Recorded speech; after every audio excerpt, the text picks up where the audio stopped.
Usted ve esto, el rostro de la pobreza en Argentina. Es un informe mensual sobre distintos temas que produce el Centro de Estudios para la Nueva Economía de la Universidad de Belgrano. Su director, Víctor Becker, todos los meses va dando información sobre el estado en general de la vida social y económica de Argentina, o sobre la base de los análisis de la economía, también incursiona en los aspectos sociales. Esto no solamente le interesa a los economistas, esto también interesa a toda la población. Y le interesa a toda la población porque realmente estamos discutiendo el tema de la educación. Pero hay un estado de conciencia en la gente que mantiene serenidad, que para que la educación tenga un destino en la Argentina, uno de los destinos principales es el tema de ir disminuyendo la pobreza. No utilicé la palabra erradicación ni pobreza cero, que es una meta soñada. Lo que más rogamos es que vaya disminuyendo gradualmente la pobreza con la ayuda de la educación, la atención de la salud y naturalmente la seguridad. El doctor Víctor Becker acaba de llegar de un viaje donde aproximadamente 40 países del mundo estuvieron analizando el tema de la pobreza. Y él fue uno de los primeros, si no el primer expositor en esa reunión internacional. Víctor Becker, acá presente, economista, profesor universitario y director de este centro de estudios, que vale la pena que ustedes periódicamente pudieran informarse entrando en la página web y buscando cómo bajar los informes. Bueno, Víctor Becker, deseo que nos cuente brevemente en qué lugar, de qué manera, con qué países, cómo se sintió él en ese lugar. Gracias, Becker. No, gracias por la invitación. País, días, bueno, ya dijimos 40 estados, 40 disertantes. ¿Qué impresión tuvo usted primero de la reunión? Y luego vamos a hablar un momentito de Argentina. La reunión fue muy interesante porque, digamos, si bien mi presentación fue un poco el enfoque macro de la pobreza, la mayoría de los disertantes presentaron experiencias concretas de ataque contra la pobreza con medidas concretas en distintos países. La impresión que uno tiene es que la pobreza es un tema bastante diferente. No dijimos la ciudad, me olvidé yo. La ciudad fue Bangkok, en Tailandia, la capital de Tailandia. Asistieron mayoritariamente expositores de Asia, de África y algunos de Estados Unidos y de Europa. Lo que más me llamó la atención fue que el tema de la pobreza en realidad es efectivamente multidimensional y adquiere distintas características según el país de que se trate. Ajá. Por ejemplo, una de las expositoras era justamente de la propia Tailandia, una especie de Margarita Barrientos, con una experiencia muy similar a la que hizo Margarita Barrientos acá. No me pida que le repita el apellido porque me resulta imposible de recordarlo. Pero lo que me llamó la atención es que ella planteó fundamentalmente lo que había sido su experiencia, porque es una persona que viene de una especie de villa y que, digamos, se planteó ayudar a alimentar a la gente antes que nada. No, ese es el tema. No. Eso fue lo que me llamó la atención. A ver, ¿qué? A educar. Educar. Porque el problema es, en Tailandia, como ella explicaba, es decir, la educación no es gratuita, incluso la educación pública, y la salud pública tampoco es gratuita. Entonces, ella planteaba como el gran problema para los pobres el acceder a la educación y a la salud pública. Y ella lo que encaró fue el proyecto, o sea, creó una fundación con un premio que se ganó por su labor social, que se dedicó a crear escuelas donde pudieran acceder gratuitamente los pobres. La alimentación en Tailandia, lo desconocemos, ¿Está asegurada para toda la gente? ¿Es buena? ¿Es aceptable? Esa fue mi pregunta. ¿Es aceptable? Esa fue mi pregunta, porque yo le dije, en la Argentina, para el pobre, acceder a la escuela no es tan importante por la educación, sino por acceder a la alimentación. Mucha gente en realidad va a la escuela porque es la única comida que recibe en el día. Y ella me dijo, no, ese no es el problema en Tailandia. En Tailandia, efectivamente, digamos, nosotros en las escuelas damos de comer a los chicos, pero acá el problema fundamental del pobre no es tanto el problema de acceder a la alimentación, sino fundamentalmente poder acceder a la educación. Mire usted qué notable. Ahora, esto de Tailandia se repite en muchos otros países donde el problema no es tanto la alimentación como otras cosas, o en la mayoría hay un tema de alimentación. Depende de los países, o sea... Y de eso que usted escuchó, ¿qué diría? Bueno, hay algunos países que sí, o sea, había algunas experiencias de Bangladesh, por ejemplo, donde el énfasis estaba puesto en el tema de la alimentación, pero también con otro tipo de experiencia. Por ejemplo, el caso de Bangladesh, una colega, ahí lo que planteó es toda una experiencia de cómo mejorar el nivel de ingresos de la población a través del uso de microcréditos. Y cómo, digamos, se incentiva o se mejora, digamos, el uso de los microcréditos para desarrollar experiencias y generar, digamos, entrepreneurs entre los pobres con experiencias muy positivas. ¿Usted vio en esta reunión que los que hablaban indicaban que iba mejorando la situación de la pobreza en el mundo? ¿O usted tuvo un sabor amargo cuando terminó esa semana de trabajo? No, en general, digamos, eran todas experiencias positivas que mostraban cómo se venía atacando de distintas formas aquellos aspectos de la pobreza que eran los más serios en cada uno de los países. ¿Pero usted nota que hay una mejora mundial? ¿Está estática o está peor? No, a nivel mundial está mejor y además lo dicen las estadísticas. O sea, lo que pasa es que esas estadísticas están muy influidas por lo que ha pasado en China e India. China e India tienen casi la mitad de la población mundial. El ejemplo de China, que es un poco el que yo di en un momento de la exposición, es, digamos, un país que pasó de tener un 80% de pobreza a tener un 13% de pobreza. ¿No hay INDEC antiguo ahí? Bueno, y si lo hay, digamos, por más que habrá algún por ciento más arriba o más abajo, pero... Pero de 80, ¿en cuánto tiempo? En 25 años. 25 años. Sí, a partir de las reformas económicas de 1978, donde salió de la pobreza cerca de 600 millones de habitantes. Entonces, 600 millones a nivel mundial tiene un peso sustantivo. ¿Y la India que usted Y la India también, digamos, también con las reformas económicas, digamos, los niveles de pobreza se han superado. Lo que pasa es que acá aparece otro problema que fue el que yo ataqué con mi presentación. Lo que inmediatamente surge es, dicen, sí, disminuyó la pobreza, pero aumentó la desigualdad. Ajá. Y efectivamente la experiencia que tenemos por ahora es que efectivamente el crecimiento económico ayuda a sacar un montón de gente de la pobreza, pero simultáneamente genera mayores niveles de desigualdad. Y entonces ahí fue lo que yo planteé, no confundir pobreza con desigualdad. ¿Queremos atacar la desigualdad o queremos atacar la pobreza? Porque las medidas para una cosa y la otra son distintas.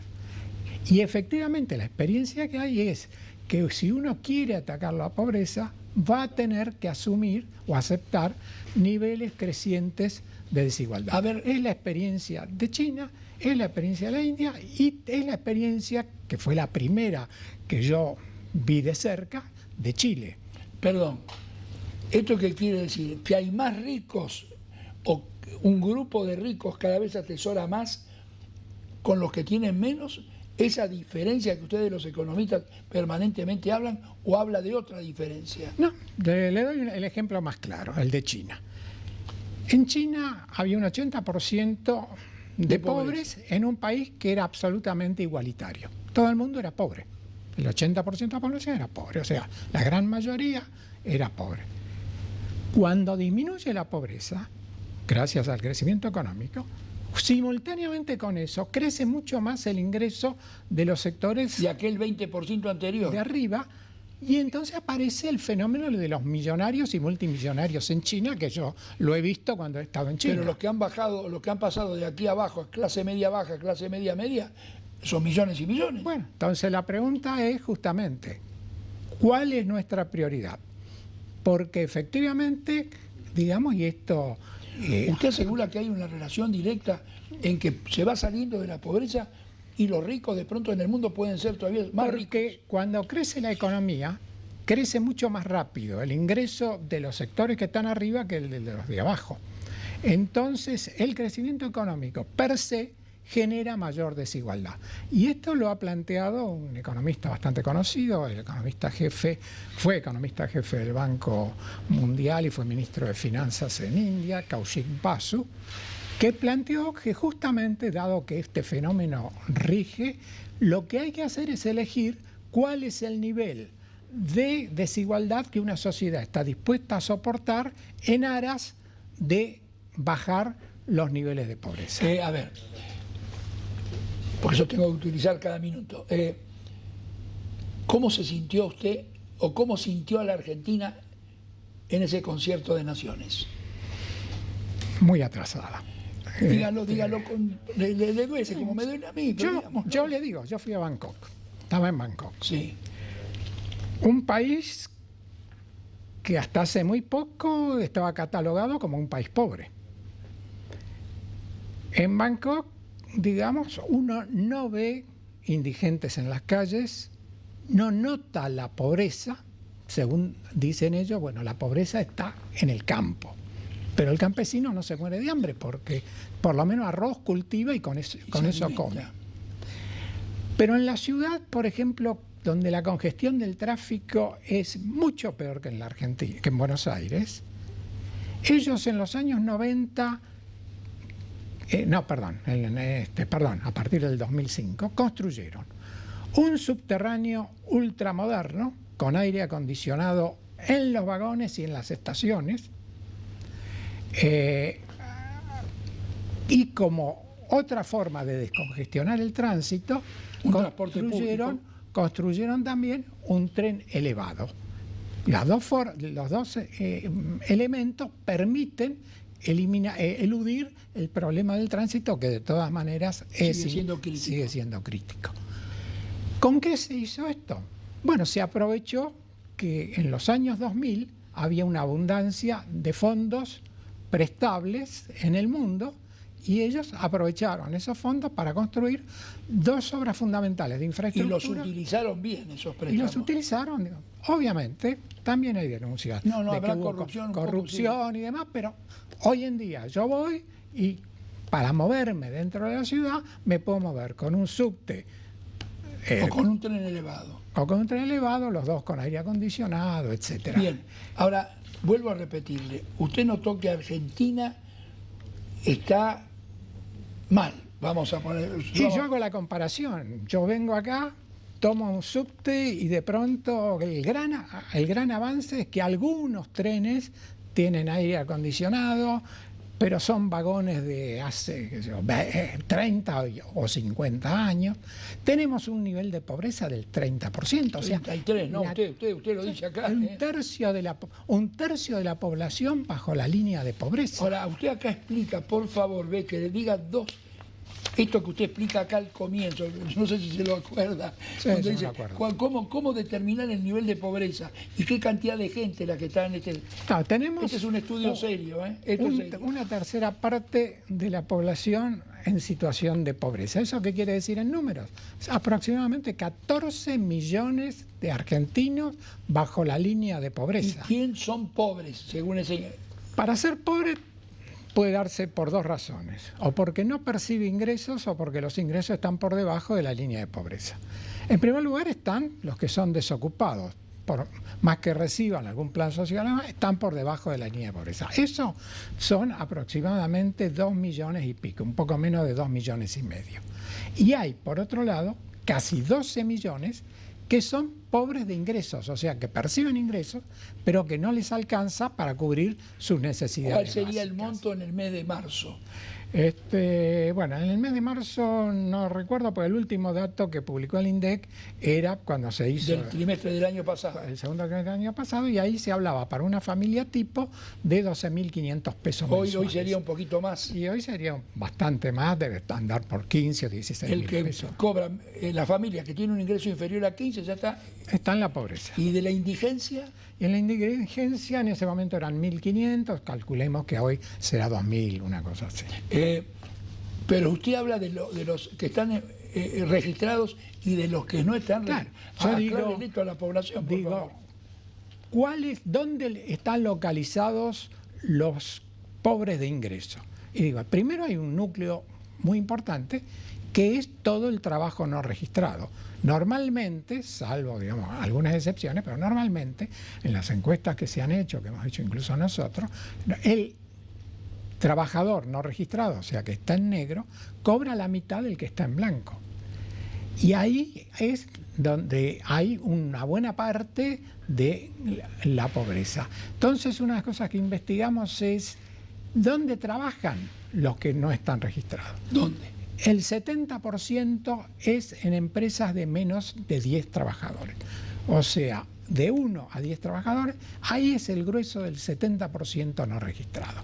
O sea, tenemos un segmento, que es este segmento no registrado, de empresas no registradas, que mientras no se formalicen y pasen a generar empleos de alta productividad, lo que están haciendo es compensar trabajos que son de muy baja productividad, que se hacen con muy poco capital y donde esa baja productividad se compensa con un salario bajo.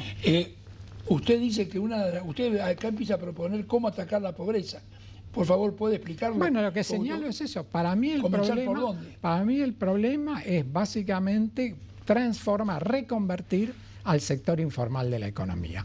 Esto no significa que ir con inspectores del Ministerio de Trabajo y cerrar, porque lo cierran y esta gente, peor, antes tenía un ingreso, se queda sin trabajo. Lo que hay que generar es una política de reconversión de la pequeña y la microempresa, que es donde está localizado el grueso del problema del trabajo no registrado. Que vuelvo a insistir, ¿cuál es, digamos? ¿Qué hace? Usted tiene que dar créditos, hay que abrir mercados. Hay que generar una política con créditos, con medidas impositivas, etcétera. Es decir, todo un paquete que apunte a que ese sector cambie su filosofía, donde el tema sea no subsistir gracias a que no pago impuestos y a que pago bajos salarios, sino subsistir en base a que tengo acceso a líneas de crédito que me permiten comprar maquinaria.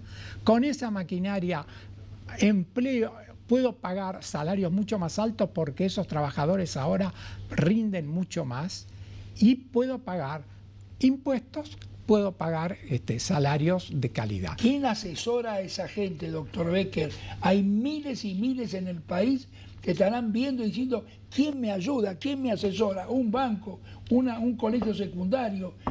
No sé, ¿quién me asesora? ¿Quién lo asesora? No, eso requiere una política desde el propio Estado que articule, poner oficinas en los municipios.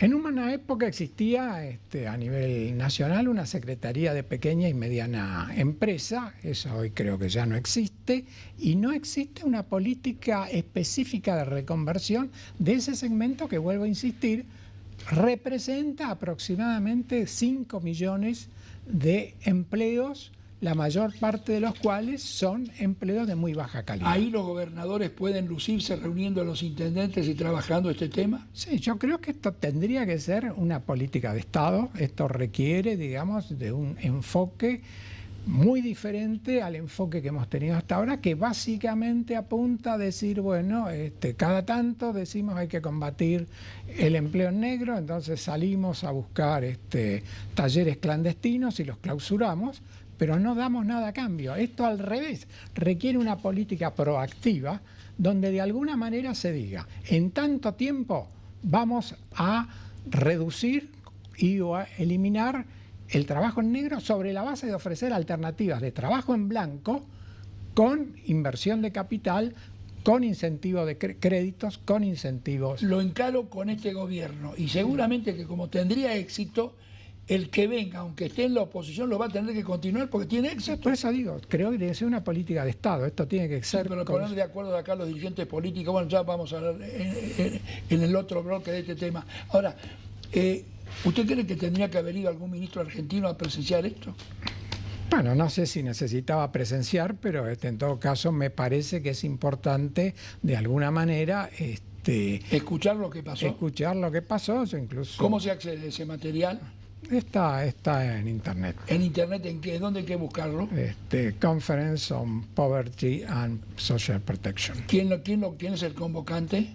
Es una organización dedicada, se llama el Día de Mañana, que apunta al análisis de temas sociales. Pero ¿es un organismo internacional dependiente de quién? ¿De Banco Mundial? No, es un organismo independiente que... Totalmente autónomo. Sí. No se puede decir que hay prevalencias ideológicas. No, en absoluto, al contrario, hubo enfoques de lo más diversos desde el punto de vista ideológico. ¿A quién usted consideró todavía que está en situación peor que Argentina?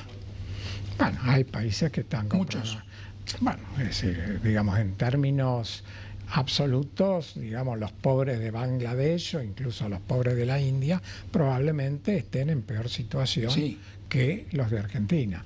Pero también es cierto que en situación relativa nosotros no avanzamos y ellos van avanzando. Pero tener un 33% como están registrando ahora, bueno, ¿usted escuchó esos porcentajes también en varios países? No.